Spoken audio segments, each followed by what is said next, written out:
Very good morning students. आज हम discuss कर रहे हैं 10th क्लास के लिए राजस्थान माध्यमिक शिक्षा बोर्ड का मॉडल पेपर, जो कि बोर्ड सीबीएसई राजस्थान बोर्ड ने 2025 में रिलीज़ किया था बोर्ड की तरफ से कि पेपर का पैटर्न कुछ इस तरह से रहेगा। तो वही नमूना प्रश्न जिसको अपन सैम्पल पेपर, मॉडल पेपर जो आप बोल सकते हैं, उस पेपर का जो लास्ट पार्ट है, पार्ट 5th, वो डिस्कस करें। इससे बिफोर मैं 4 पार्ट ऑलरेडी डिस्कस कर चुका हूँ, जिसमें टिल 15 क्वेश्चन तक मैंने वाइंड अप कर लिए। और आज की जो वीडियो में है वो पूरा कंप्लीट पेपर वाइंड अप कर लेंगे, 16 से लेकर 20, और उसके जो जितने भी और वाले पार्ट है, जिसको अथवा वाले, जिसको चॉइस वाले पार्ट बोलते हैं, वो सारे पार्ट इस वीडियो में कवर कर दिए जाएंगे। और हिंदी और इंग्लिश दोनों मीडियम में कंप्लीट किए जाएंगे। और प्लीज़ इस वीडियो को लाइक, शेयर और सब्सक्राइब ज़्यादा से ज़्यादा करें और अपने दोस्तों को ज़्यादा से ज़्यादा फॉरवर्ड करें।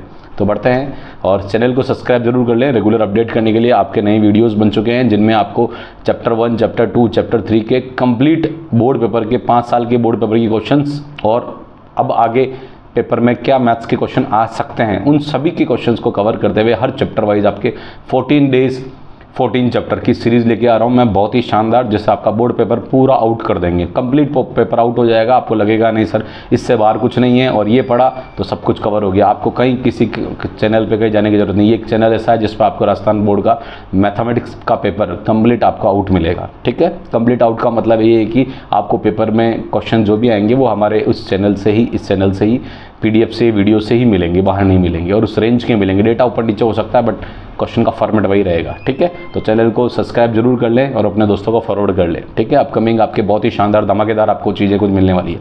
तो वीडियो को बने रहने के लिए चैनल को सब्सक्राइब कर लें, लाइक करें वीडियो को, और अपने दोस्तों को फॉरवर्ड कर लें। बढ़ते हैं फटाफट से, पहला ही क्वेश्चन आपको जो लेके चल रहे हैं 5th पार्ट का।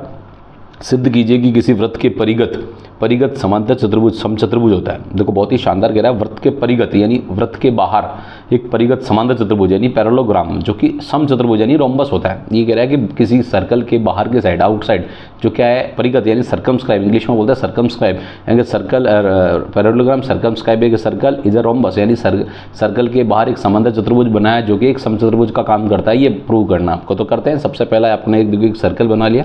ये डायग्राम मैंने एडवांस बना के रखा ताकि टाइम का, डायग्राम वाला टाइम अपने पास बच जाए। ठीक है, ताकि अपन थ्योरी वाला तो यहीं सामने लिखेंगे, डायग्राम का टाइम बचा ले अपन थोड़ा सा ना, कोशिश करते हैं वीडियो जितना लेंथ कम से कम हो। एक सर्कल बना दिया और इस पर आप देखिए एक समांतर चतुर्भुज जो कि ABCD अपन ने माना, और इस समांतर चतुर्भुज ABCD को आपको कहीं ना कहीं रोम्बस यानी समचतुर्भुज बनाना है, ABCD प्रूव करना है। तो अभी अपन प्रूव करते हैं। तो सबसे पहला पार्ट तो अपन यहाँ पर लेके चल रहे हैं, फर्स्ट पार्ट लेके चल रहे हैं गिवन, जिसको अपन बोल सकते हैं दिया हुआ। क्या बोलेंगे? दिया गया। क्या दिया गया है? देखो दिया गया क्या है, तो दिया गया है ABCD एक समांतर चतुर्भुज है। वृत्त के परिगत एक ABCD एक समांतर चतुर्भुज है। वृत्त के परिगत ABCD एक समांतर चतुर्भुज है। पहला पार्ट तो यहाँ पर आपने लिख दिया। अब जब ये जो आपको गिवन है, तो यहाँ पर अपन एक थोड़ा सा इसको इंग्लिश में भी लिख देते हैं। ABCD is circle parallelogram which is circumscribing to a circle. Hindi और इंग्लिश दोनों मीडियम में मैंने बताने की कहा, तो मैं कोशिश कर रहा हूँ दोनों मीडियम में, हिंदी मीडियम वाले हिंदी मीडियम तरीके से पढ़ें, इंग्लिश मीडियम वाले इंग्लिश मीडियम की तरीके से पढ़ें, वो मैटर नहीं करता है। तो यहाँ मेंशन कर रहा हूँ ABCD is a parallelogram, ABCD is a parallelogram circumscribing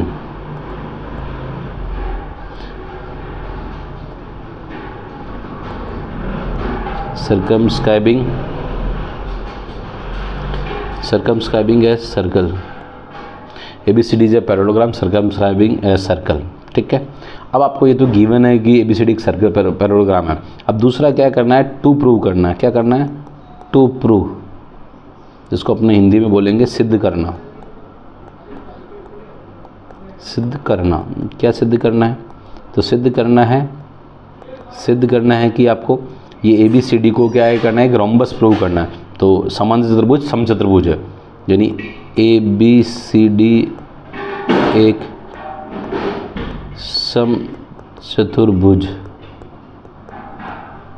समचतुर्भुज है।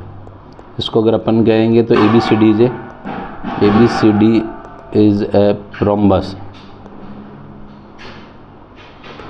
प्रूव करना है। ठीक बात है। नाउ थर्ड अपन यहाँ पर एक चीज़ जो लेके चल रहे हैं, जो चीज़ें यहाँ की जो काम की क्वेश्चन की पॉइंट ऑफ व्यू से रिक्वायर है वो थर्ड फोर्थ है। थर्ड लेके चल रहे हैं प्रूफ, जिसको अपन बोलते हैं उत्पत्ति। क्या बोलते हैं? उत्पत्ति।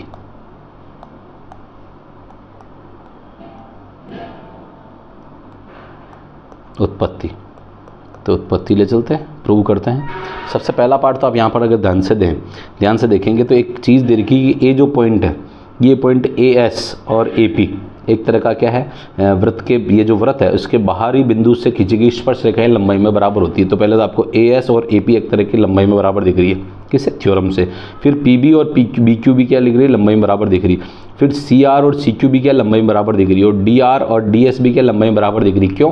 कि वृत्त के बाहरी बिंदु से स्पर्श रेखा खींची गई स्पर्श रेखाएं लंबाई में बराबर होती है। तो ये अपन एक थ्योरम पढ़ी हुई है, तो अपन लिख सकते हैं बाई थ्योरम। मैं मेंशन कर देता हूँ, बाई यूजिंग थ्योरम, या मैं लिख सकता हूँ प्रमेय का प्रयोग से। प्रमेय के प्रयोग से। अब कौन सी प्रमेय के प्रयोग से? तो प्रमेय के प्रयोग में मेंशन कर रहा हूँ, हिंदी और इंग्लिश के दोनों टर्म में मेंशन करना चाह रहा हूँ। तो आप थ्योरम देख लें कि the length of tangents drawn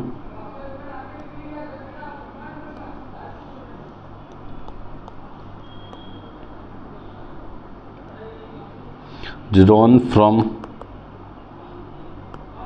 an external point to a circle are equal। ये थ्योरम है आपके, और इसी थ्योरम को मैं यहाँ पर हिंदी में भी मेंशन कर देता हूँ। क्या कर देता हूँ? किसी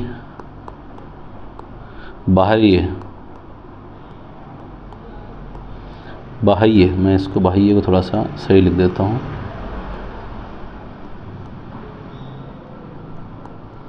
बाह्य बिंदु से वृत्त पर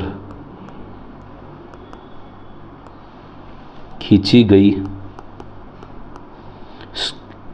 गई दो स्पर्श रेखाओं की लंबाई बराबर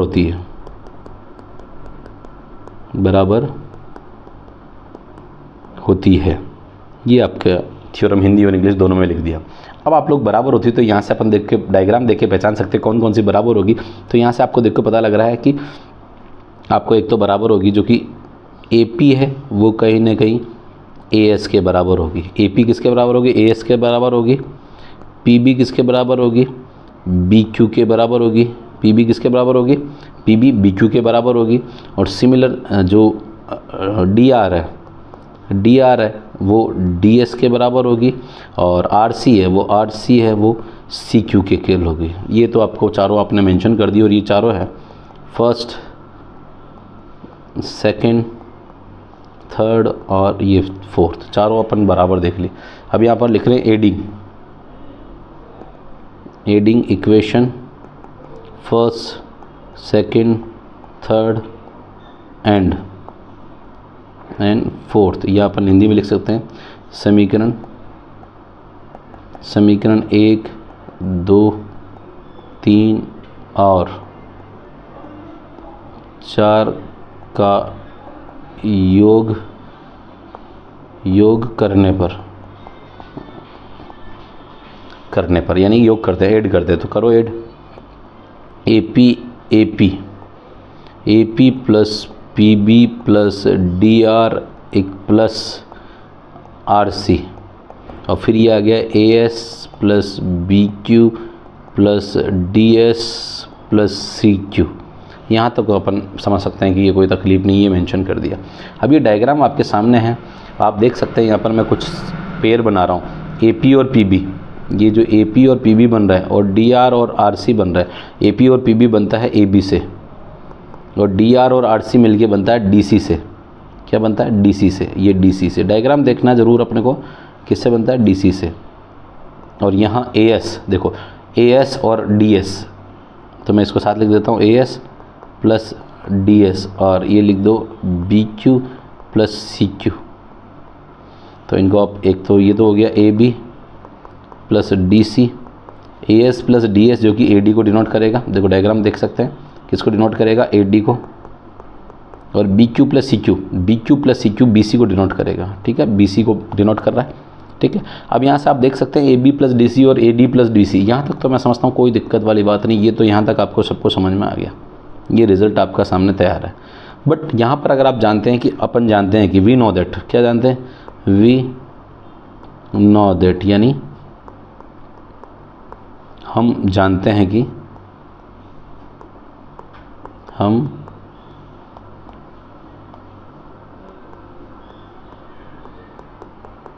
जानते हैं कि, क्या जानते हैं कि A B C D is a parallelogram, जिसको बोलते हैं समांतर चतुर्भुज,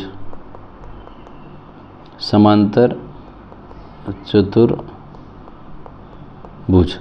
ए बी सी डी एक समांतर चतुर्भुज है, और समांतर चतुर्भुज की क्या आमने सामने की भुजाएं बराबर होती है ना, अपोजिट साइड्स क्या होती है, इक्वल होती है। तो आप ये कह देंगे कि ए बी इक्वल टू, देखो ए बी जो है ना, ये ए बी है वो डी सी डी या डी सी बोल सकते हैं, डी सी के इक्वल होगी, and A B D C की इक्वल होगी, और ए डी जो है वो बी सी की इक्वल होगी, क्या होगी, and A D equal to B C, A D भी किसके इक्वल होगी, बी सी की इक्वल होगी। तो इसका मतलब क्या हो गया, ये आमने सामने की भुजाएं बराबर आ गई, तो बराबर आ गई तो इसका मतलब क्या हो गया, जब आप लोग देख सकते हैं ए बी डी सी की इक्वल है, तो यहाँ पर ये इक्वेशन फर्स्ट में रखने पर, तो यहाँ लिख देंगे इक्वेशन 1 में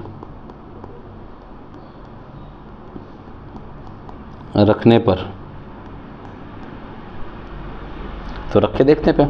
तो ए बी को डी सी को ए बी लिख दो, तो ये A B plus A B equal to A D, तो ये A D plus B C को भी ए डी लिख दे, तो ये हो गया ट्वाइस ऑफ ए बी, और ये ट्वाइस ऑफ ए डी आ गया, और ये 2 से 2 कट गया, तो इसका मतलब यहाँ पर आ गया A B equals to A D. और ऑलरेडी अपन जानते हैं कि ए बी डी सी बराबर और ए डी बी सी बराबर हो गई, तो इससे ये निष्कर्ष निकल गया कि ए बी सी डी चारों आपस में क्या हो गई, बराबर आ गई। तो क्या आ गया अपने पास, चारों ये बराबर आ गई कि A B equals to D C equals to A D equals to B C, चारों भुजाएं बराबर होगी। तो यानी अतः क्या, अतः ए बी सी डी एक समचतुर्भुज है, जिसको आप इंग्लिश में लिख सकते हैं कि A B C D is a rhombus, ठीक है। तो आपका जो लास्ट का कंक्लूजन था वो कंक्लूजन आपने इसको दे दिया है कि जो कंक्लूजन प्रूव करना था ए बी सी डी एक रोम्बस पे रोम्बस प्रूव कर दिया। तो एक बहुत ही शानदार क्वेश्चन है जिसको आपने यहाँ पर बता दिया। अब अगला क्वेश्चन भी कुछ इसी तरह का, देखो ये बड़ा क्वेश्चन है, बड़े क्वेश्चन को थोड़ा सा उसी हिसाब से बताना पड़ता है। ये कहते हैं कि सिद्ध कीजिए कि वृत्त के परिगत बने चतुर्भुज की सामने की भुजाएं, यानी आमने सामने की, ये आमने और सामने की यानी अपोजिट साइड से सामने की भुजाएं केंद्र पर संपूरक कोण अंतरित करती है। संपूरक कोण का मतलब है दो कोण जिनका सम 180 डिग्री होता है, यानी दो कोणों का सम जिसका 180 डिग्री के बराबर होता है उसको संपूरक बोलते हैं। और पूरक बोलते हैं दो कोणों का सम जिसका 90 डिग्री बराबर होता है उसको 90 डिग्री के इक्वल, दैट इज कॉल्ड पूरक, जिसको अपने बोलते हैं कॉम्प्लीमेंट्री एंगल, और संपूरक that is called supplementary angles. तो दो angles, the sum of the two angles equal to the 180 which is called supplementary, and sum of the two angles equal to 90 degree which is called complementary angles. तो आपको संपूरक और पूरक में थोड़ा सा difference पता होना चाहिए। अब बढ़ते हैं फटाफट से, क्वेश्चन कहना चाह रहा है कि अपोजिट साइड्स जो है वो एक दूसरे के साथ 90 डिग्री यानी 180 डिग्री बनाती है, तो ये आपको प्रूव करना है। तो बहुत ही शानदार क्वेश्चन है, इस शानदार क्वेश्चन को भी शानदार तरीके से वाइंड अप करते हैं। पहले इसके लिए जो चीज़ चाहिए, पहले आप लोगों को जो क्वेश्चन में गिवन है वैसे वैसे अपन बनाते जाएंगे, कुछ रचना कंस्ट्रक्शन भी जरूरत पड़ेगी, वो भी रचना भी करेंगे। तो सबसे पहला पार्ट तो क्या है, यहाँ पर दे रखा है, पहला पार्ट जो आपको दे रखा है गिवन, क्या है गिवन, जिसको अपन बोलते हैं दिया गया। क्या दिया गया है कि वही same A B C D एक क्वाड्रिलेटरल है, चतुर्भुज है। ए बी सी डी वृत्त के परिगत एक ए बी सी डी चतुर्भुज है, या इसको ऐसे लिखते हैं वृत्त के परिगत ए बी सी डी चतुर्भुज है। वृत्त के परिगत ए बी सी डी एक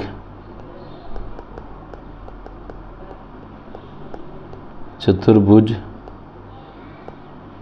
है, वृत्त के परिगत ABCD एक चतुर्भुज है। पहला काम तो यहाँ पर बता दिया अपन ने, ठीक है, जिसको अपन इंग्लिश में लिख सकते हैं कि ABCD is a quadrilateral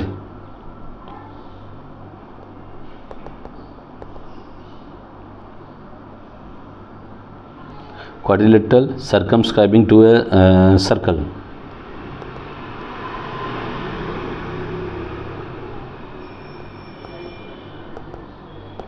Circumscribing to a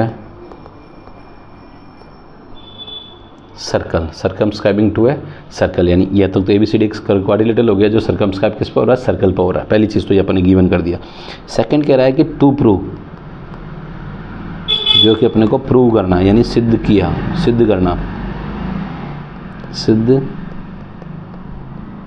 करना। क्या सिद्ध करना है?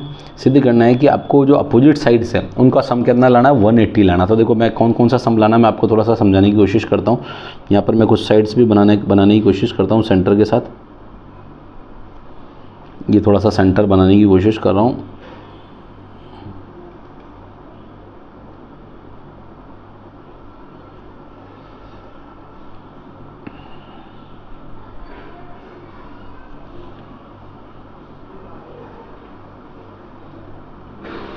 ठीक है, अब आपको कैसे बना रहे हैं ये भी मैं आपको प्रूव करना चाह रहा हूँ।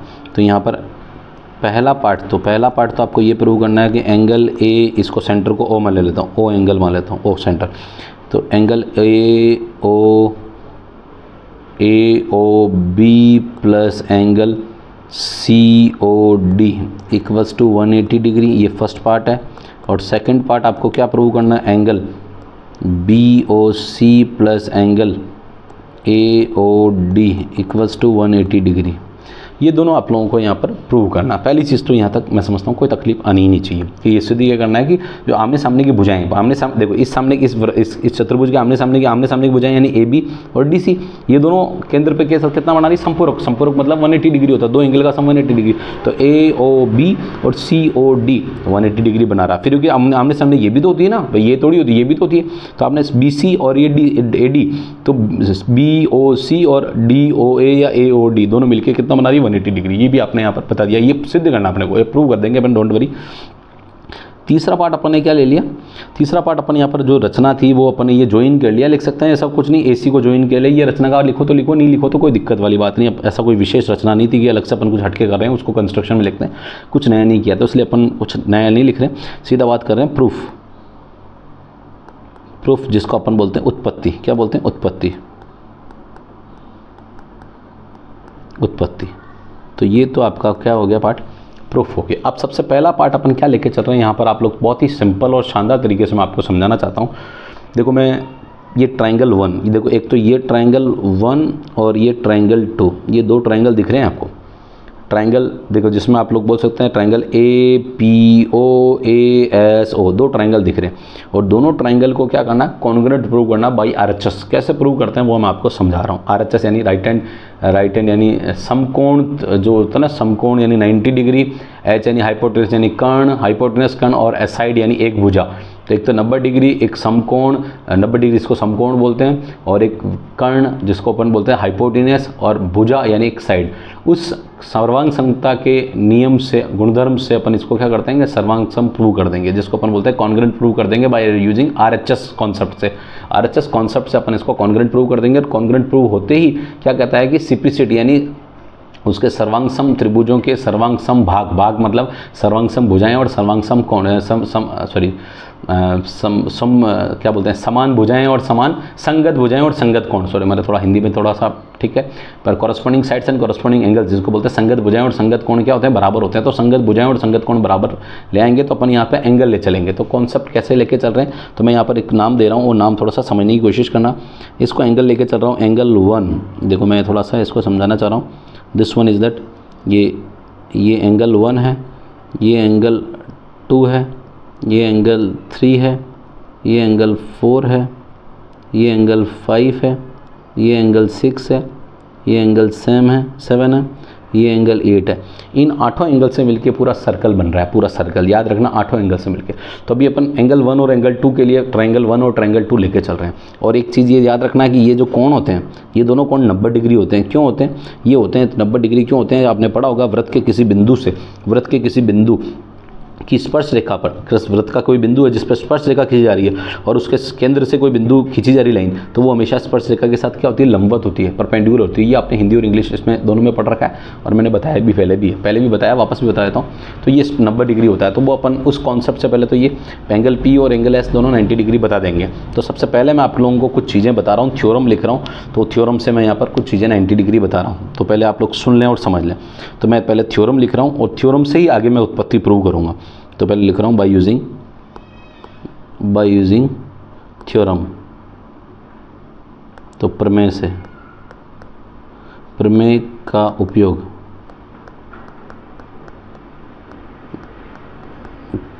या प्रयोग करने पर एक ही बात है ना, उपयोग करो, प्रयोग करो, एक ही उससे विशेष वर्ड्स नहीं, हिंदी में ज़्यादा कोई विशेष टर्मिनोलॉजी नहीं। मैं दोनों को आप लोगों को समझाने की कोशिश कर रहा हूँ, आप लोग प्लीज़ इसको सुनें और समझें। देखो क्या कहना चाह रहा है ये, प्रमेय का उपयोग करें। तो सबसे पहले तो आप लोग हिंदी में लिख दें, हिंदी में बता देता हूँ मैं। वृत्त के किसी भी बिंदु की स्पर्श रेखा, संपर्क बिंदु जिसको बोलते हैं पॉइंट ऑफ कांटेक्ट, संपर्क बिंदु से होकर जाने वाली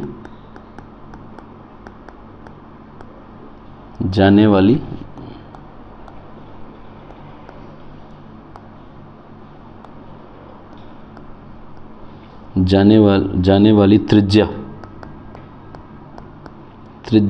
पर लंबवत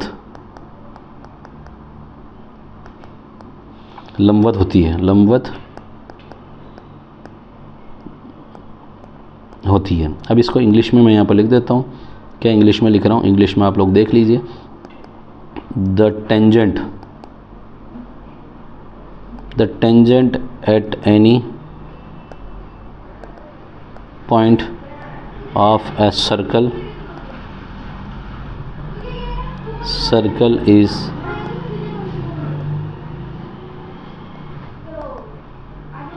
perpendicular to the radius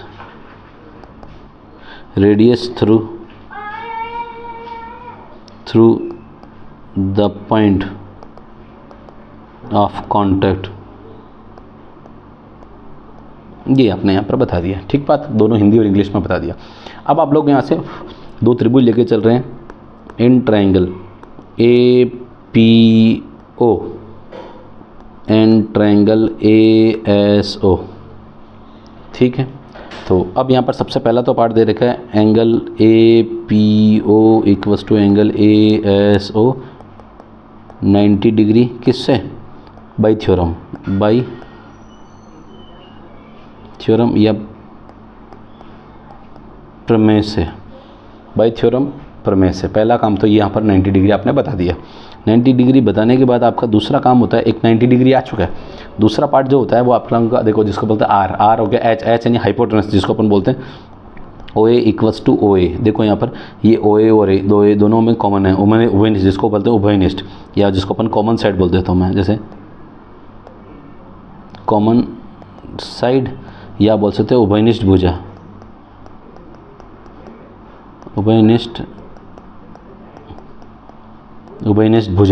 common side हो गई। फिर आता है लास्ट अपने पास RH हो गया, एस एंड RHS। एस होता है जिसको अपन बोल सकते हैं OP और OS, दोनों क्या है? एक ही वृत्त की त्रिज्याएं हैं। तो यहाँ मैं लिख सकता हूँ OP इक्वल्स टू OS, जो लिख सकते हैं कि sir radius of a circle या एक ही वृत्त की त्रिज्या, एक ही वृत्त की त्रिज्या जिसको बोल सकते हैं radius of a circle, radius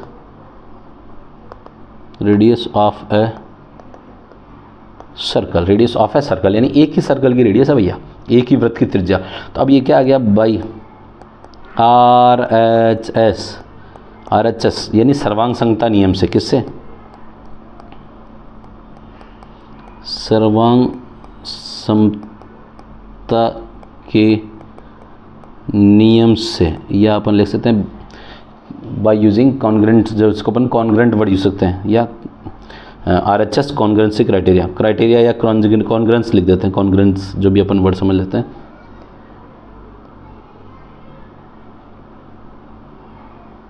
एक सेकेंड,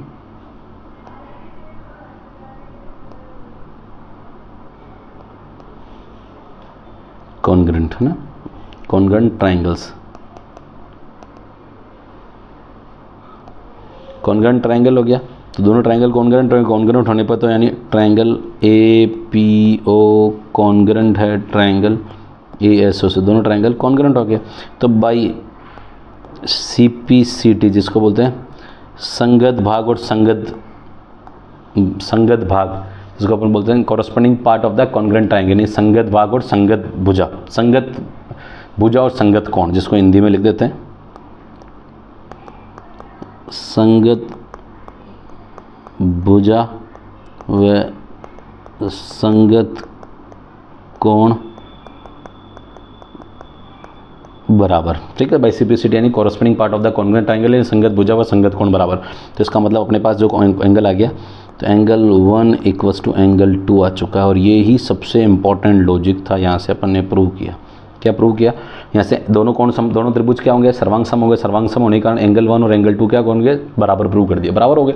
अब जब ये दोनों बराबर हो गए, आप सोचिए समझिए, जब 1 और 2 बराबर हो गए तो उसी तरह अपन इन दोनों को भी, इन दोनों ट्रायंगल को ले चलेंगे तो 3 और 4 भी बराबर होंगे, इन दोनों को ले चलेंगे तो 5 और 6 भी बराबर हो जाएंगे, और इन दोनों को लेकर चलेंगे तो 7 और 8 भी बराबर हो जाएंगे। कैसे? सर्वांग सम प्रूव कर देंगे। तो जैसे अपन 1, 2 को सर्वांग सम प्रूव किया, तो सिमिलरली अगर 3 और 4 को भी करेंगे तो उसी तरह, इसी प्रकार ये भी सर्वांग सम 3 और 4 भी बराबर हो जाएंगे, 5 और 6 को भी, और 7 और 8।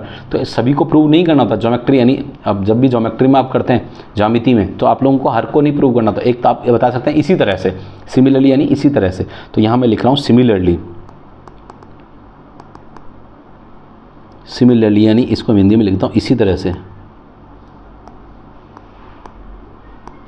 इसी तरह से। तो इसी तरह से क्या प्रूव हो जाएगा?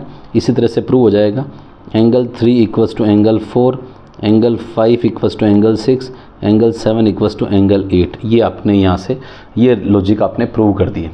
अब जब ये 8 प्रूव हो गए, तो अब इसके बाद की कहानी जो चलती है वो सबसे इंपॉर्टेंट चलती है। वो क्या चलती है? वो ये देखोगे, अब अपन लेके चल रहे हैं सबसे इंपॉर्टेंट लॉजिक, वो है चतुर्भुज के कोण योग गुणधर्म से। क्या लेके चल रहे हैं? चतुर्भुज के कोण योग गुणधर्म से। क्या लेके चलते हैं? नाउ यानी अब चतुर्भुज के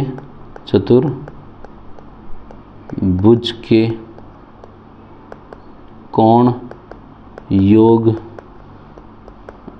गुण धर्म से, जिसको अपन बोलते हैं ASP, angle sum property of quadrilateral.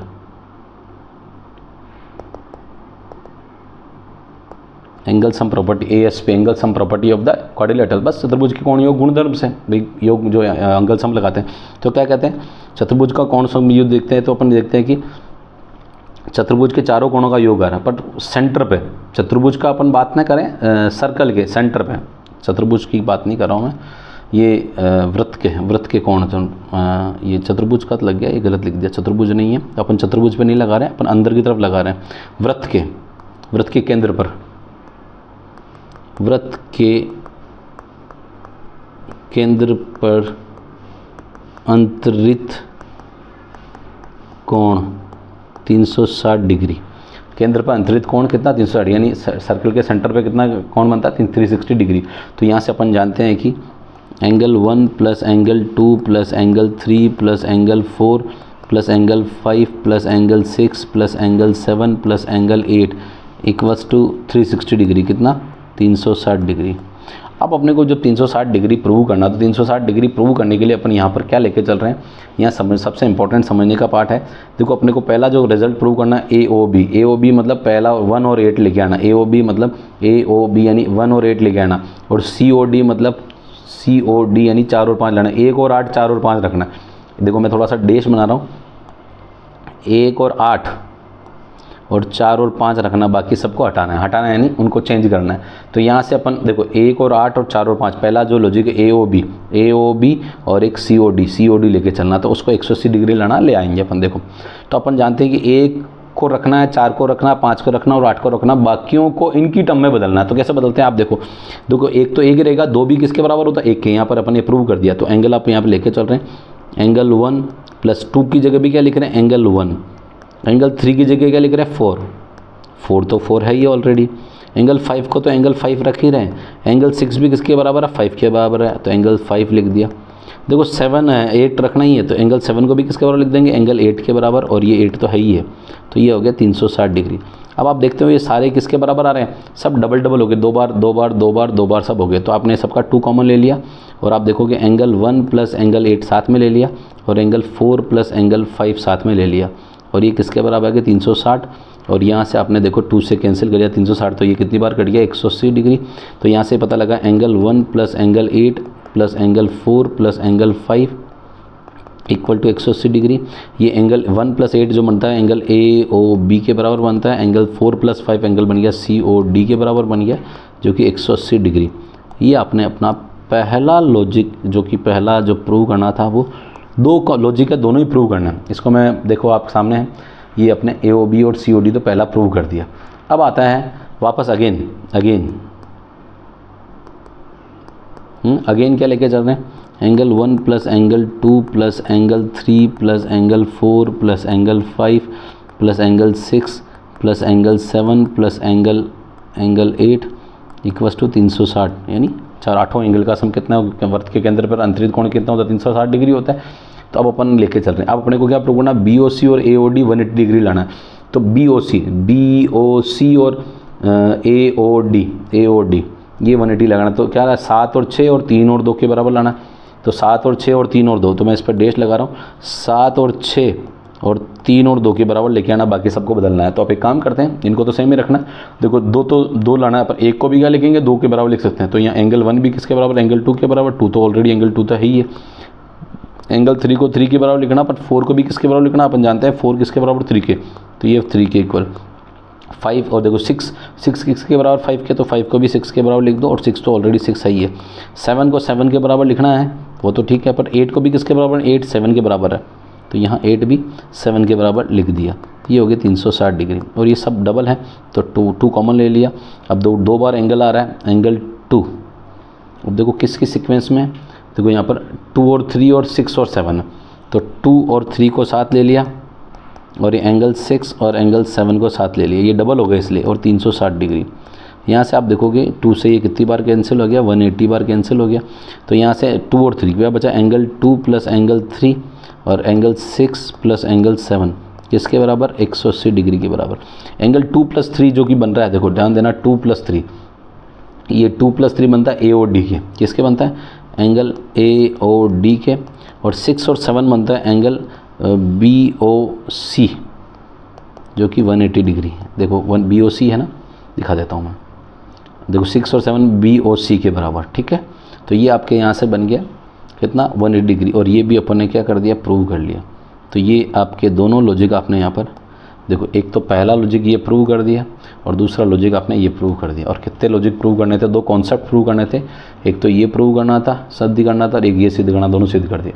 बहुत ही शानदार क्वेश्चन है, और ये पेपर में छपता है और आता ही आता है। ये इस साल के नए 2026 के पेपर के हिसाब से भी मान लेना, 2026 मतलब 26 में जो चल रहा है बोर्ड, 26-27 यानी 27 में जो पेपर आएगा, सॉरी 26 में पेपर आएगा ना, 26 में अगले साल जो पेपर आएगा, उस पेपर में भी आपके ये पेपर क्वेश्चन छपने वाला है। बहुत ही शानदार क्वेश्चन है, प्लीज़ इसको करें। बड़ा क्वेश्चन है, 4 नंबर 5 नंबर के हिसाब से आता है क्वेश्चन, ठीक है। तो ये मैंने आपको बता दिया। अब आते हैं अपने पास क्वेश्चन नंबर 17 पे बात करते हैं। बड़ा सिंपल सा क्वेश्चन है और बड़े इजी क्वेश्चन हैं। इन क्वेश्चन को कैसे कंप्लीट करना है मैं आपको समझाता हूँ। देखो क्या दे रखा है, सांख्यिकी का वेटेज आपका सबसे ज़्यादा वेटेज है इस चैप्टर में, मतलब पेपर्स में से मॉडल पेपर में भी ज़्यादा वेटेज है, और बोर्ड के पेपर ने भी अपना बोर्ड में भी उन्होंने क्या दिया, अच्छा वेटेज दिया। बोर्ड में भी उन्होंने अच्छा वेटेज दिया। आपको क्या करना है कि ज़्यादा वेटेज दे के आपको दिया है कि भी बच्चे कम से कम एटलीस्ट ज़्यादा वेटेज दिया और कैलकुलेशन ज़्यादा अच्छी कर सकें, ये वेटेज दिया। तो सबसे पहला पार्ट आप लोगों को क्या करना है, वो पहला पार्ट आप देखें तो कक्षा के छात्रों के भार निम्न सारणी में दिए गए हैं। तो पहले तो सब भार दे रखे हैं और भार दे रखे तो इनका समांतर माध्य ज्ञात करना है। तो समांतर माध्य ज्ञात करते हैं। तो सबसे पहले तो कक्षा के छात्रों के भार निम्न सारणी दिए गए। तो पहला तो देखो 20, 21, 22, 23, 24, 25, 26, 27, 28 दे दिया भार, तो ये भार वेट दे रखा। और छात्रों की संख्या ने 1, 2, 6, 7, 4, 2, 3, 2, 3 ये दे रखा, ये डेटा आपने मेंशन कर दिया। तो आपसे पूछ रहा समांतर माध्य ज्ञात करना। समांतर माध्य ज्ञात करना यानी अर्थमेटिक मीन निकालना। अर्थमेटिक मीन निकालने के लिए आपको क्या चाहिए, the weight of the students are given below. और अर्थमेटिक मीन निकालना, तो अर्थमेटिक मीन निकालने के लिए क्या चीज़ चाहिए अपने को, अर्थमेटिक मीन के लिए FI/XI चाहिए। और FI/XI चाहिए तो इसको मल्टीप्लाई करते हैं, तो 21 जा 20, 21 2 जा 21 दूना 42 और 22 छक्की, तो 6 दूनी 12 120 और 6 दूनी 12, तो 120 और 12 132 आ जाएगा। 132 और 7 दूनी 14 और 7 21, 14 नहीं 161 ये आ जाएगा। और 24 दूनों 48 और 48 6 96 ये आ जाएगा, 96 आ गया। फिर 25 दो 50 हो जाएगा, 26 और ये 3 दूनी 6 यानी 60, 6 3 18, 60 और 18 यानी 78 ये आ जाएगा। और 27 दूना 54 ये आ जाएगा। और 28 और ये 3 दूनी 6 और 8 3 24 यानी 84 84 ये आ जाएगा। यहाँ तक मैं समझता हूँ। आप लोग एक बार टोटल लगा लेते हैं, तो ये टोटल लगाने पर आपको यहाँ से पता लग रहा है 20, 42, 32, 61 और 96 और ये 50 है। ये 50 है ना, ये 50 है, 50, 78, 54 तो जोड़ लेते हैं। यहाँ से आपका कितना रेस्पॉन्स बन रहा है, देखो 0, 4, 2, 4, 5 और 6 11, 11 और 8 19 और 8 27 का 7 और 2 लग गया, 2 2 4 4 8 9 10 11 और 6 17 और 9 17 9 और 26 और 5 31 और 7 38 5 43 और 8 51 का ये 1 और 5 लग गया, 5 रेख 6 और 7 और ये 717 ये आपके सामने है। और इनका सम कर लो कक्षा के बाहर का, तो 2 और 3 और 6 9 और 7 16 4 20 5 25 5 30 और ये 30 सम इसका ये आ गया। तो समांतर माध्य निकाल लेते हैं भाई अपन। समांतर मध्य जिसको अपन बोलते हैं x बार, जिसको अपन रिप्रेजेंट करते हैं सिंबॉलिक और इंग्लिश में लिखते हैं अर्थमेटिक मीन। अर्थमेटिक मीन क्या होता है? अर्थमेटिक मीन वो होता है sigma FI/XI upon sigma FI। Sigma FI/XI की वैल्यू है 717 और नीचे 30 और 30 का भाग दे दो आप लोग चाहो तो। ये जो भाग दोगे तो लगभग ये कहीं ना कहीं आप देख लेना, 30 का भाग दोगे तो ये 23.9 के आसपास जा रहा है। तो आप इसका आंसर 23.9 के आसपास, एक बार कैलकुलेट कर लेना आप चाहो तो, ठीक है। 23.9 आपका आंसर आ गया।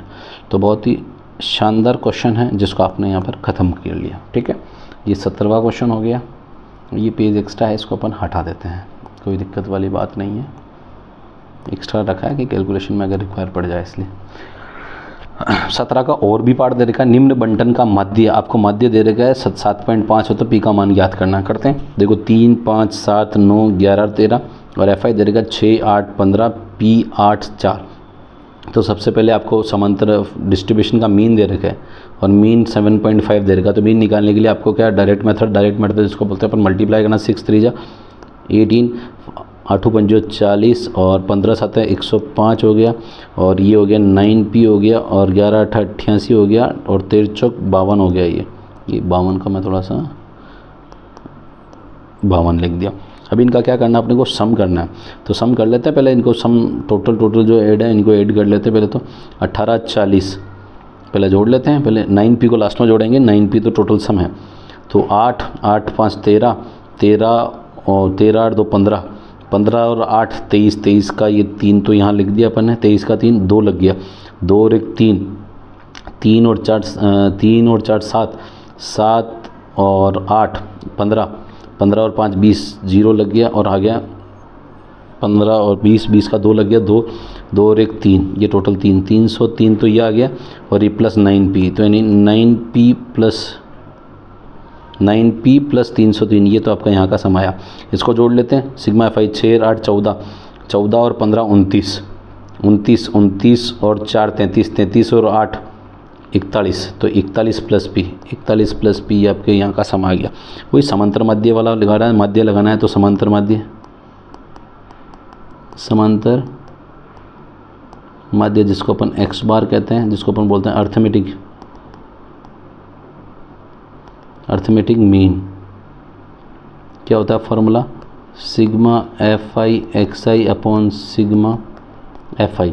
Sigma F I X I दे रखा है, सिग्मा एफ आई दे रखा है 7.5 और सिग्मा एफ आई एक्स आई जो कि 9p + 303 और डिवाइड बाई 41 + p आपको दे रखा है। यहाँ से अगर पॉइंट को हटाते तो लग गया 10 और ये 5 से कट लो 15.75 और 5 दूनी 10, तो ये 15/2, 15/2 आपके पास आ गया और ये 9p + 303/41 + p। तो यहाँ से वज्र गुणा करेंगे तो ये आ जाएगा देखो 2 को 2 मल्टीप्लाई होगा 9p + 300। 1 मिनट थोड़ा सा मैं इसको आपके कहीं समझने में गड़बड़ ना हो जाए। ये तो हो गया 9p + 303 और ये हो गया और ये 15 को 41 + p। देखो 9 दूनी 18, p + 303 को 2 से करेंगे तो 600 और 3 दूनी 6 यानी 606 और 15 चौका 60, 600 और 15 615, तो ये आ जाएगा और प्लस और ये 15p आ जाएगा 15p। अब यहाँ अपन क्या करते हैं, बचा हुआ रिमेनिंग जो है कैलकुलेशन कर लेते हैं। रिमेनिंग क्या कैलकुलेशन आ रही है तो 615 की तरफ ये देखो 18 की तो 18p - 15p और ये 615 - 606, तो ये तो आ जाएगा 3p और ये आ जाएगा 9p 9 और 9 आ जाएगा। देखो 15 6 और 9 15 होते हैं तो 15 आ गया, तो p की वैल्यू आ जाएगी 9/3, तो ये 3 से 3 बार कैंसिल, तो p = क्या बना p = 3 और एक बहुत ही शानदार p की वैल्यू कितनी आ गई, p की वैल्यू 3 आ गई। तो आपसे क्वेश्चन में पूछा find the value of p की वैल्यू अपन ने निकाल ली है, ठीक बात। चलो तो ये क्वेश्चन आपका यहाँ पर अपन ने कंप्लीट कर लिया। और जो फॉर्मूले लगे हैं, देखो जो फॉर्मूले लिखे हैं उन फॉर्मूलों को बॉक्स बनाने की अपनी जिम्मेदारी होती है, ताकि दिखता वही बिकता। अपन एक फार्मूला हमेशा जानते हैं, यहाँ पे भी मैं बॉक्स बना देता हूँ ताकि जीवन में एक हमेशा याद रखें, जो दिखेगा वही बिकेगा। तो दिखना और बिकना ज़रूरी है, ठीक है, दिखना और बिकना भी ज़रूरी है भैया। मार्केट की स्ट्रेटेजी जी करंट सिनेरियो में जो होती है उसी अकॉर्डिंग हमेशा चलना चाहिए, जीवन का पार्ट है, ठीक है, it's part of the life. दिखेगा वही बिकेगा। चलो अब आते हैं अपना सबसे बहुत ही शानदार क्वेश्चन 18, 19, 20। 18, 19, 20 और इनके सबके 24 क्वेश्चन है। 24 यानी अथवा वाले क्वेश्चन भी है, वो भी कवर कर रहे हैं। तो कि समकोण त्रिभुज की ऊंचाई उसके आधार से 7 सेंटीमीटर कम है, तो ऊंचाई जो है ये ऊंचाई आधार से 7 सेंटीमीटर कम है, तो आधार माना कि x है, तो यहाँ लिख देता हूँ माना कि समकोण त्रिभुज का आधार इक्वल्स टू क्या मान लिया x, तो यहाँ इंग्लिश में लिख देता let the base of right triangle equals to x, ठीक है। Base of right triangle equals to x लिख दिया मैंने, ये अपन ने बेस ऑफ राइट ट्रायंगल भी x ले लिया, ठीक है। अब अपने पास जैसा कह रहा है कि आधार तो x सेंटीमीटर ले लिया अपन ने, और ये आधार तो x है, तो ये कितनी हो जाएगी 7 सेंटीमीटर का मैं ऊंचाई, तो ये x - 7, ये तो उसने क्वेश्चन में कहा। और यदि कर्ण 13 सेंटीमीटर तो कर्ण 13 हो गया, तो ये ऊंचाई बात कर लेंगे। ऊंचाई दे रखी है x - 7, ऊंचाई को जिसे इंग्लिश में बोलेंगे हाइट, और एक हो गया ये सेंटीमीटर है, और कर्ण जिसको हाइपोटेनस बोलते हैं, हाइपोटेनस जिसको अपन बोल रहे हैं कर्ण 13 सेंटीमीटर। ये तो आपको क्वेश्चन के अकॉर्डिंग दे रखा डेटा, अपन ने मन से कुछ भी नहीं, क्वेश्चन में दे रखा सब, और क्वेश्चन में दे रखा वही लिखा अपन। अब अपन जानते हैं कि by using Pythagoras theorem, by using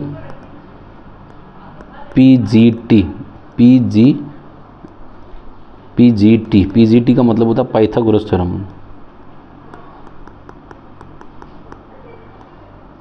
Pythagoras प्रमेय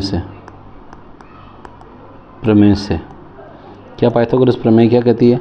पाइथागोरस प्रमेय कहती है कि भैया AC² जो कि वो AB² + BC², यानी कर्ण स्क्वायर बराबर लंब स्क्वायर प्लस आधार स्क्वायर, जिसको बोल सकते हैं hypotenuse square equal to perpendicular square plus base square.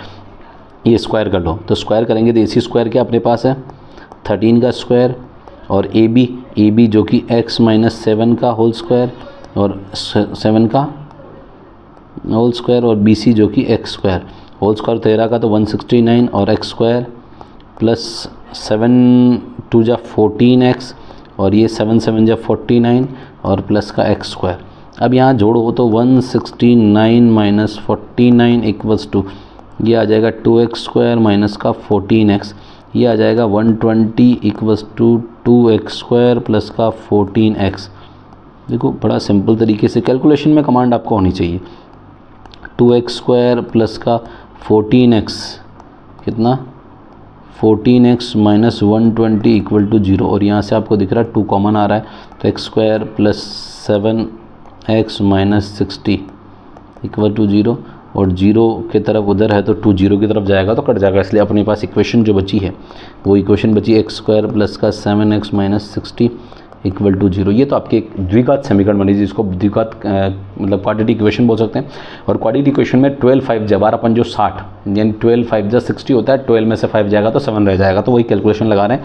Middle term splitting यानी क्या बोलते हैं मिडल टर्म यानी मध्य पद का विस्तार, मिडल टर्म स्प्लिटिंग मध्य पद का जो भी आप बोल सकते हैं मिडल टर्म्स को स्प्लिट करने पर ना बीच की टर्म को, दैट इज़ x स्क्वायर 12 पंजो यानी 12x minus 5x minus 60 equals to 0, और ये पेयर बनाओगे, क्या बनाओगे पेयर बनाओगे, तो कॉमन लेने पर आपको कॉमन लेने के लिए पेयर बनाओगे तो x common x plus 12 minus 5 common x plus 12 equals to 0 equals to,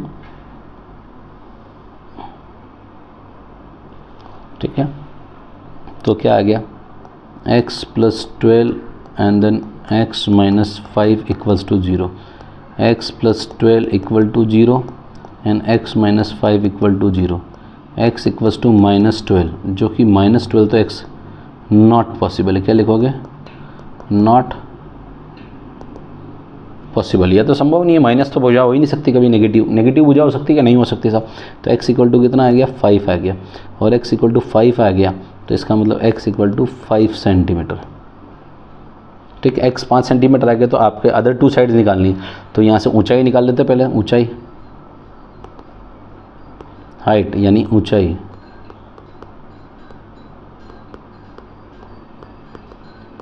x minus 7 यानी, अब देखो यहाँ पर थोड़ा सा समझना जरूरत ये है, आधार से 7 सेंटीमीटर कम है तो ठीक है, आधार जो 7 सेंटीमीटर कम लिख दिया,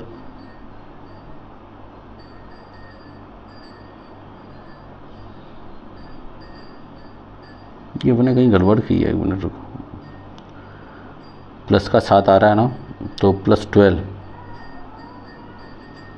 एक सेकंड कैलकुलेशन कहाँ गड़बड़ हुई है, 7 दूनी 14 माइनस 7 का स्क्वायर, आधार उसकी ऊंचाई उसके आधार से 7 सेंटीमीटर कम है, 7 सेंटीमीटर कम कर दिया, x और x माइनस 7 और 13 169, और ये x 2x स्क्वायर 49, तो उधर भेजा प्लस 120 माइनस का आ गया माइनस 120 60, तो x माइनस 5 भी तो 5 माइनस 7 जाएगा, तो ये तो अपने पास डेटा गलत हो जाएगा ना, एक सेकंड जस्ट वेट है ना बेटा, एक सेकंड कहाँ गया, सॉरी एक सेकंड,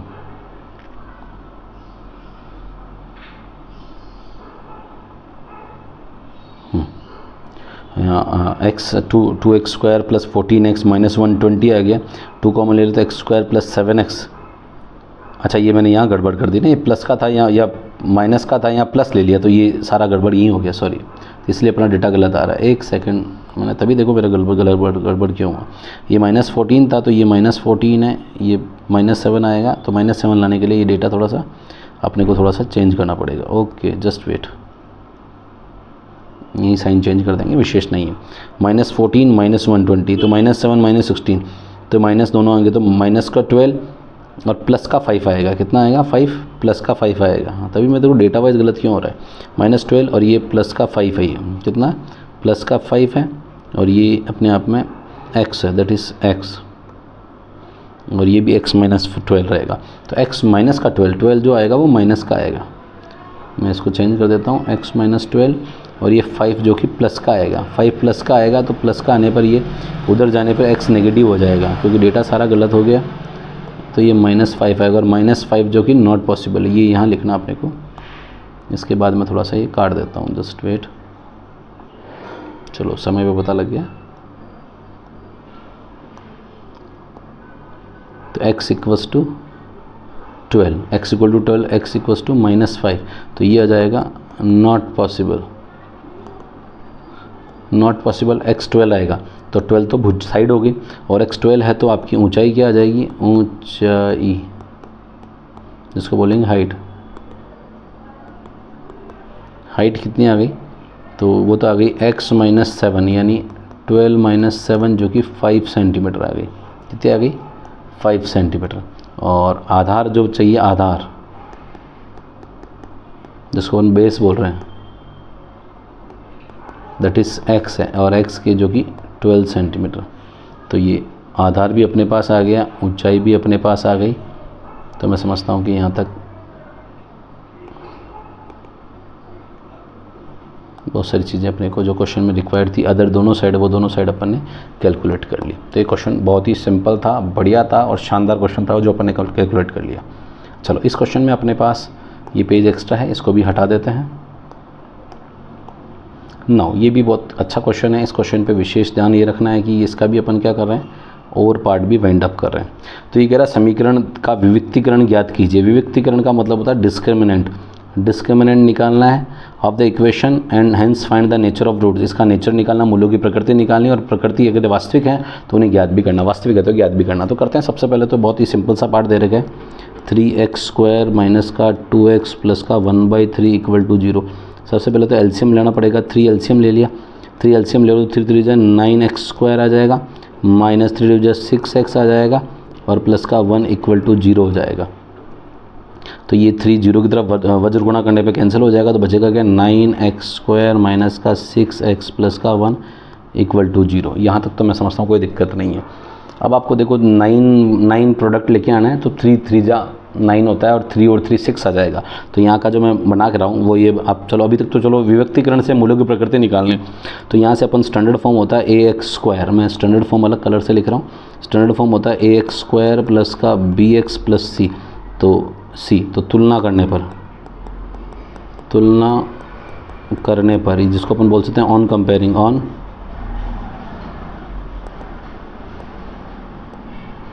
कंपेयरिंग, कंपेयर करोगे तो कंपेयर करने पर a की वैल्यू कितनी आ जाएगी, 9, b की वैल्यू -6, और c की वैल्यू 1 आ गई। a b c तो आपके पास आ चुका है। जब a b c आ गया तो आप जानते हैं विविक्तीकरण, डिस्क्रिमिनेंट जो होता है, क्या होता है, डिस्क्रिमिनेंट। डिस्क्रिमिनेंट होता है b² - 4ac, जिसको बोलते हैं डिस्क्रिमिनेंट।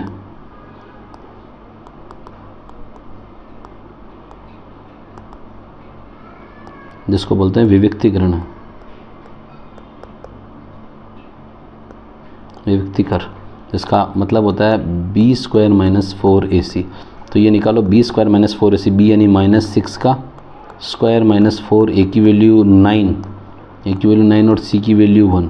तो ये तो हो गया 36, और -9 चौका 36, यानी कितना आ गया, 0। यानी b² - 4ac इक्वल टू 0।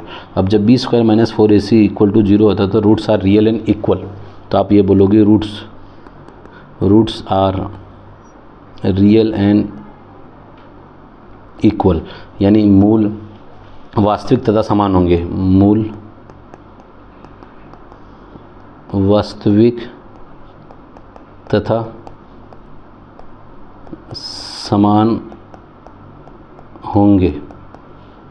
ये तो अपन ने यहाँ पर मूल वास्तविक तथा समान होंगे, ये तो बता दिया मूल वास्तविक को समान होंगे। अब मूलों की प्रकृति बता दी, मूल वास्तविक समान होंगे। तो अगर वास्तविक है तो नहीं ज्ञात करो, तो ज्ञात भी करना अपने को। तो निकालते हैं किससे, धराचार्य फॉर्मूले से। किससे, धराचार्य फॉर्मूले से। तो यहाँ पर लिख रहे हैं वी नो दैट क्या जानते हैं, धराचार्य फॉर्मूला, कि क्या जानते हैं, श्री धराचार्य फॉर्मूला, ठीक है, जिसको अपन क्वाड्रेटिक फार्मूला भी बोलते हैं, द्विघात सूत्र से। द्विघात सूत्र यहाँ मैं लिख देता हूँ, द्विघात सूत्र से, जिसको हम बाय यूजिंग क्वाड्रेटिक फार्मूला,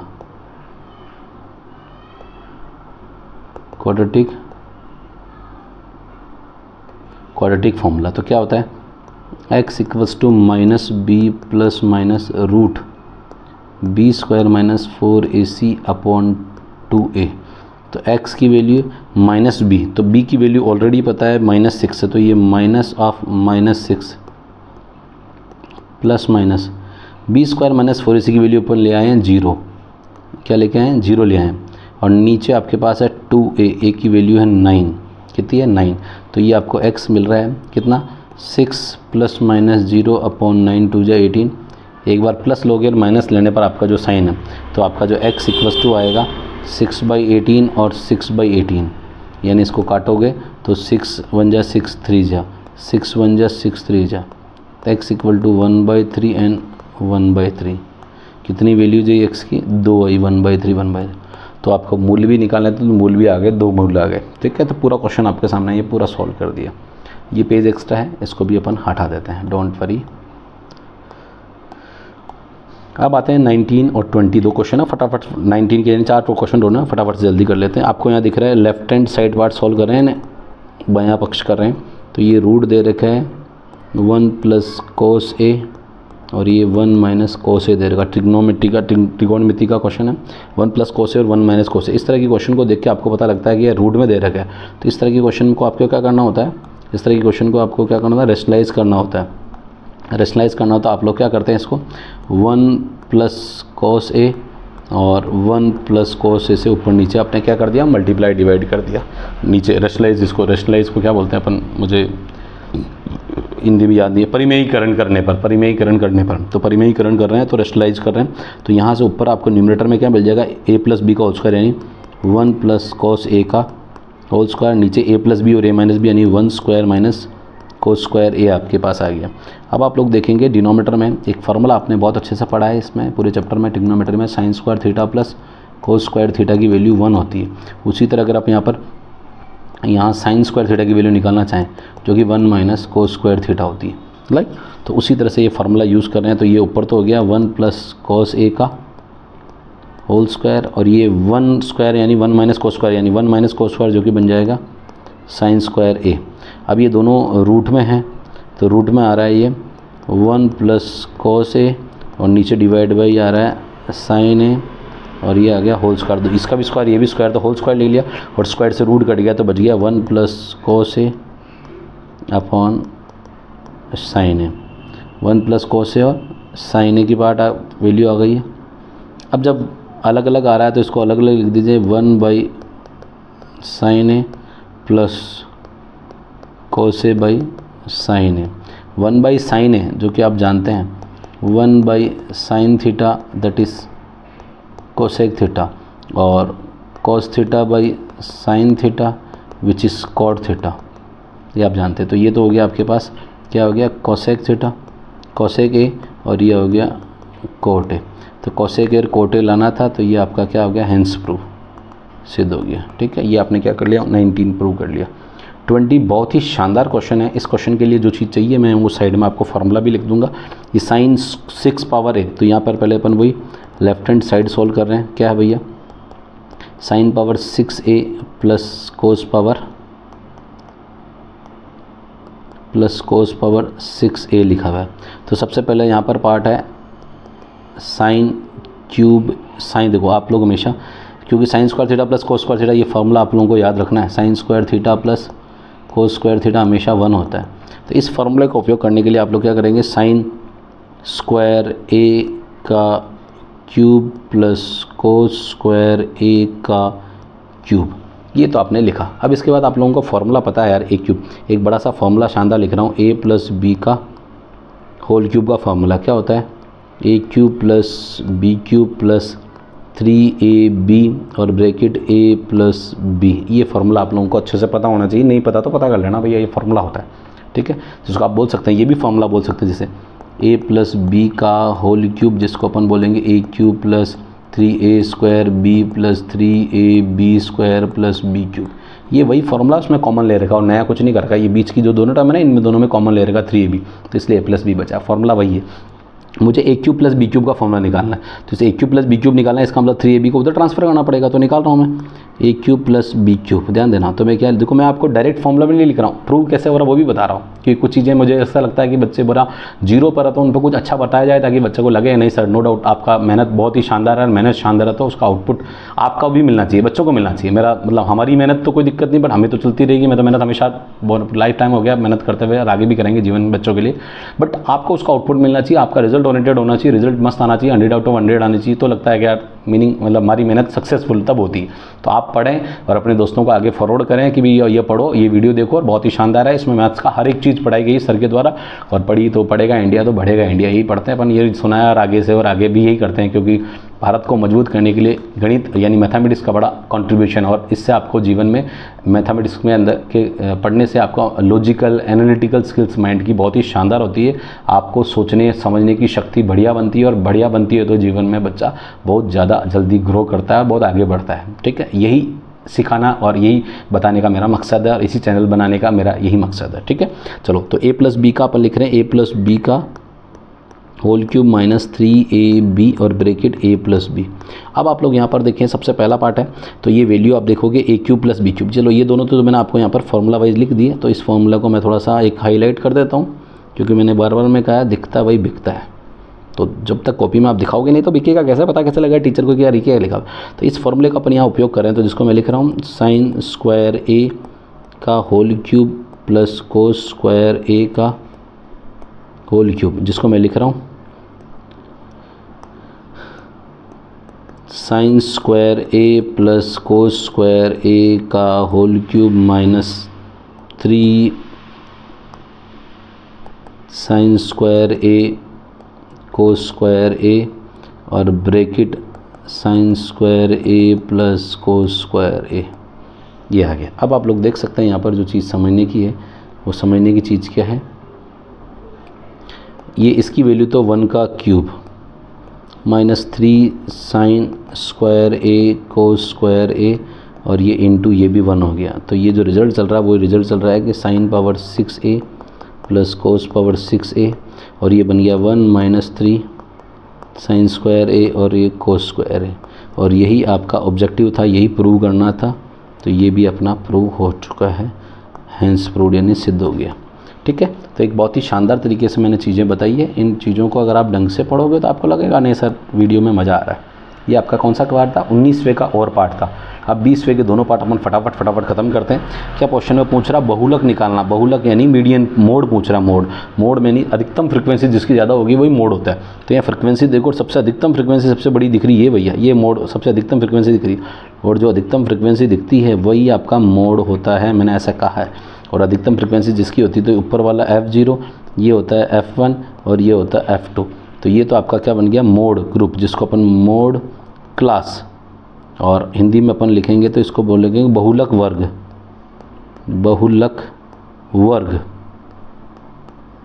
बहुलक वर्ग आ गया। और बहुलक का जो फॉर्मूला होता है, क्या फॉर्मूला होता है,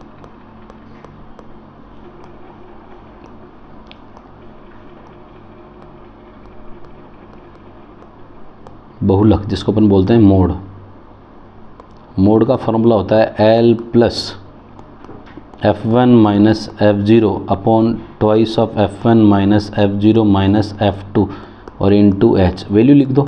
L होता है लोअर लिमिट यानी निम्न सीमा, इस बहुलक वर्ग की निम्न सीमा हो जो कि 40 है, प्लस f1 अपने आप में 42 है, f0 जो कि 28 है, और नीचे ट्वाइस ऑफ f1 यानी 42 दूना 84 हो गया, और माइनस f0 जो कि 28 है, और f2 जो कि 20 है, और h जो कि आपके पास 10 है।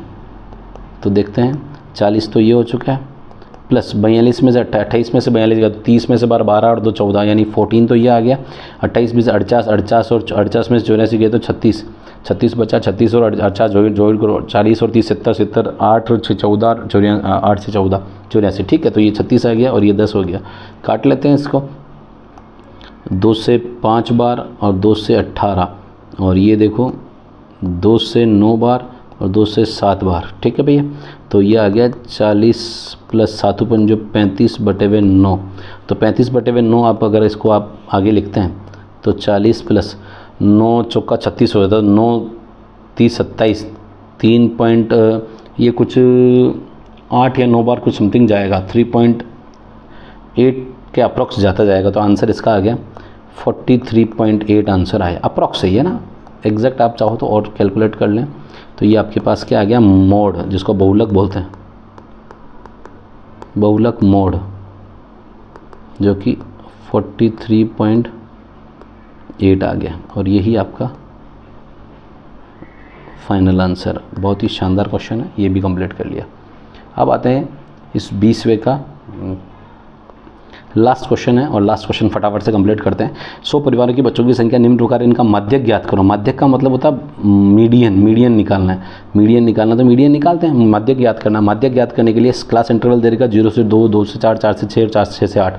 फिर दे रखा है 38, 36, 18, 5 और 3 दे रखा है। तो इसका CF यानी संचयी बारंबारता बनानी पड़ती है, जिसको कम्युलेटिव CF यानी कम्युलेटिव फ्रीक्वेंसी बोलते हैं, संचयी बारंबारता।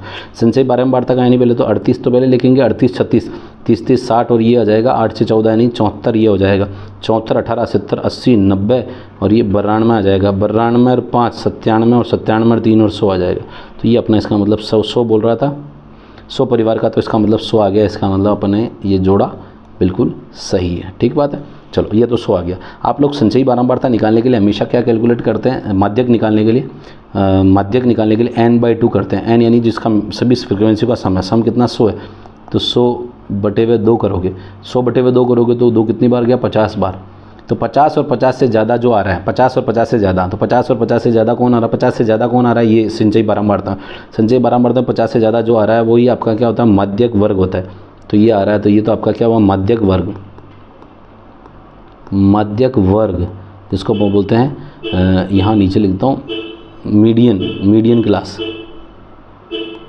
Median class. अब अपन बात करते हैं मीडियन के लिए, क्या बात करते हैं, मीडियन, जिसको अपन बोलते हैं माध्यक। तो मीडियन का फॉर्मूला होता है L + n/2 - CF/F/H। ये आपका फार्मूला होता है। तो वो लगाते हैं फार्मूला माध्यक में। माध्यक कैलकुलेट करना है तो L lower limit, lower limit यानी निम्न सीमा, निम्न सीमा इसकी 2 आ रही है, 2 + n/2 जो कि 50 आ रही थी।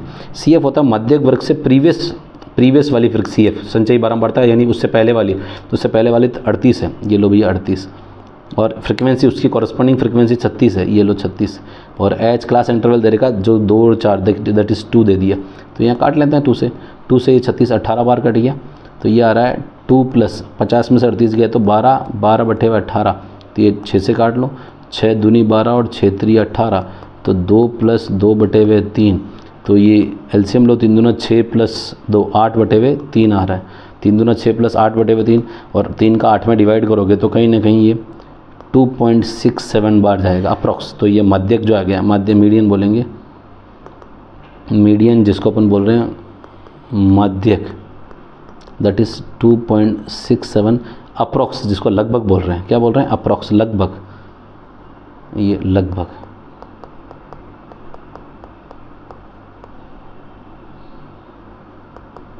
ठीक है, अप्रॉक्स लगभग, ये आपका आंसर आ गया है। और ये बहुत ही शानदार क्वेश्चन, ये भी मैंने वाइंड अप कर लिया।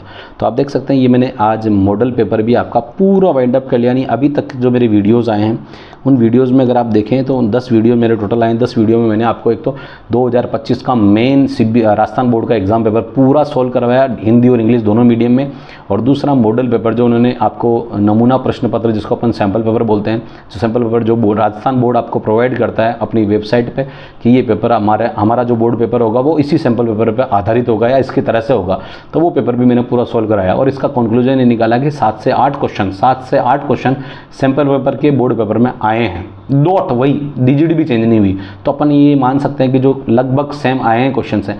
तो इस तरह इस 2026 के अंदर जो पेपर होगा उसके भी जो मॉडल पेपर आपका बोर्ड जो रिलीज़ करेगा उस पेपर को आधार में ध्यान रखते हुए अपन वही पेपर पूरा सोल्व करेंगे, और उसी को थोड़ा ध्यान में रखते हुए पेपर अपन अपनी तरफ से एक टेंटेटिव बना देंगे कि वही पेपर आपके 2026 के बोर्ड पेपर में वही छपेगा। तो अपन आप वीडियो में बने रहने के, चैनल में बने रहने के लिए चैनल को लाइक शेयर सब्सक्राइब जरूर करें।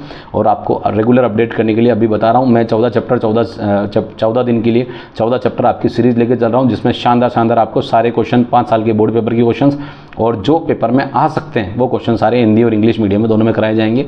और चैनल पे बस आप सब्सक्राइब जरूर कर लें। मिलते हैं नेक्स्ट वीडियो के लिए, तब तक के लिए थैंक यू, गुड बाय। और इस वीडियो की PDF डाउनलोड करने के लिए वीडियो के डिस्क्रिप्शन में मैंने टेलीग्राम चैनल का लिंक डाल रखा है, टेलीग्राम चैनल पर जाके इस वीडियो की PDF डाउनलोड कर सकते हैं। ठीक है भैया, ओके, थैंक यू।